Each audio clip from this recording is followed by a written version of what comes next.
विदेशी कन्या को देशी बर फुलबाणीर हनुमान मंदिर साहिरे जमिला बाहाघर। स्वीडेन इमाम लेव फुलबाणीर मोहम्मद रियाज को मुस्लिम रीतिनीति अनुसार विवाह करिसेंती। प्रथमे प्रेम आउ तापरे पारंपरिक रीति रे विवाह।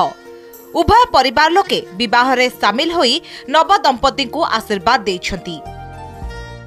सी बहुत चेष्टा कर तरफ कि आम भाया रहू आम भाया खाओ चलू आ सी बहुत खुशी भी अच्छी कि आम घरे रोचे आमर भाई बंधु जहाँ समस्त मिसामिशी होमर खाଇବା खाऊची तार एंती किसी बेसी वांटिंग ना कि मते एटा दरकार सेटा दरकार। We met in Goa 2012 and after a long time he moved to Sweden and now we are sitting here today getting married. I'm really happy to have this is my Raj, my husband. I'm so happy I met him and it feels incredible that you have 1.4 billion people in India and I met my love. गोआरु आरंभ होइतिला इमाम और रियाज को प्रेम। 2012 रे भारत बुलिबाकु आसी इमाम गोआ रे रियाज काम करुथवा hotel रे रहिथिले। सेठारे इमाम रियाज कर प्रथम परिचय होइतिला।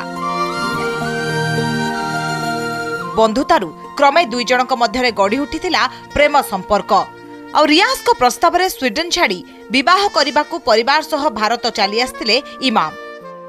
हमर परिवार बहुत खुशी अछि, आमे सब बहुत हैप्पी अछि। हमर देवल दाई बाहर झियो को लव करिकरी बाहा करछु। तांके जॉब करथिले ताकू बुलेबा गोआ रे तांके बुलेबा को नैथिले तो तांको दिजर भेट हेकरी love हेछि। She told me about him when she got home from the vacation and she fell in love with him on the vacation. That's all I have to say about it. It's a really great love story. प्रेम माने ना प्रतिबंधक। Sweden इमाम लेव निज प्रेम को पाइबा पाई 7 दरिया 13 नई डेई आसिछंती कंधमाଳ। फुलबाणीरू सुजित बेहरांक रिपोर्ट, कनक न्यूज।